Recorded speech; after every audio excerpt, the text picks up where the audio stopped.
2 ఏళ్లకో 3 ఏళ్లకో మన ప్రభుత్వం అయితే వస్తుంది, ప్రజల ప్రభుత్వం ముందుకు వస్తుంది. మన ప్రభుత్వంలో పూర్తిగా మద్యాన్ని నిషేధిస్తాం అని చెప్పి గట్టిగా కూడా చెప్తా ఉన్నాం. నెక్స్ట్ ఎలక్షన్లకు 2024లో నేను ఓట్లు అడిగే సమయానికి మాత్రం ఖచ్చితంగా మద్యాన్ని 5 స్టార్ హోటల్స్ మాత్రమే పరిమితం చేసిన తర్వాతనే ఓట్లు అడుగుతాను. మీరు అడిగిన సిపిఎస్ అన్న అంశం మీద ఏమాత్రం కూడా ఎవరు కూడా ఇది కావాల్సిన పనుల మనం అధికారంలోకి వచ్చిన వెంటనే ఖచ్చితంగా దాన్ని చేయించే కార్యక్రమం చేస్తాం. ఎక్కువ రోజులు కూడా తీసుకుని ఒక నెలలోనే పూర్తిగా దాన్ని అమలు చేసేటట్టుగా కూడా ప్రతి ఒక్కరికి నేను ఇవాళ చెప్తా ఉన్నా, 200 యూనిట్ల వరకు మీకు కరెంటు ఉచితంగా ఇస్తామని చెప్పి మీ అందరికీ కూడా చెప్తా ఉన్నా. ప్రతి సంవత్సరం జనవరి 1వ తేదీన ప్రభుత్వ ఉద్యోగాల భర్తీకి క్యాలెండర్ ను కూడా విడుదల చేస్తాం.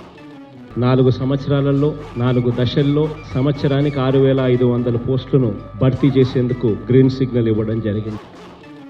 స్కూళ్లలో ఖాళీగా ఉన్న టీచర్ పోస్టును నింపాలి అని చూడాలి. మన పిల్లలకు బాగా చదువులు చెప్పాలి అని చెప్పి ఆలోచన చేయాలి. రేపొద్దున దేవుడు దయ వల్ల మనందరి ప్రభుత్వం అధికారంలోకి వచ్చిన తర్వాత మెగా డిఎస్సి పెడతామని చెప్పి ప్రతి పిల్లాడికి చెప్తా ఉన్నా.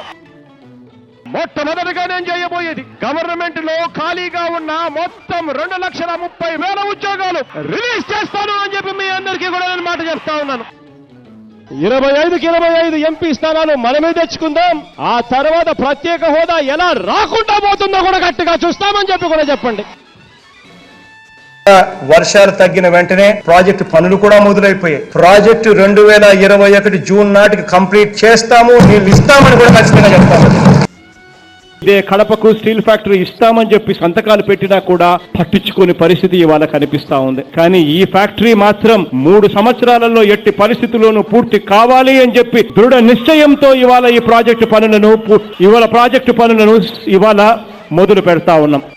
పగడ్బందీగా పథకం ప్రకారం ఆయన ఒక్కడే ఉంటున్నాడన్న సంగతి కూడా తెలుసుకుని అర్ధరాత్రి పూట ఇంటికి వెళ్ళి అంత దారుణంగా ఒక వ్యక్తిని చంపడం అన్నది how is it fair? April Fool,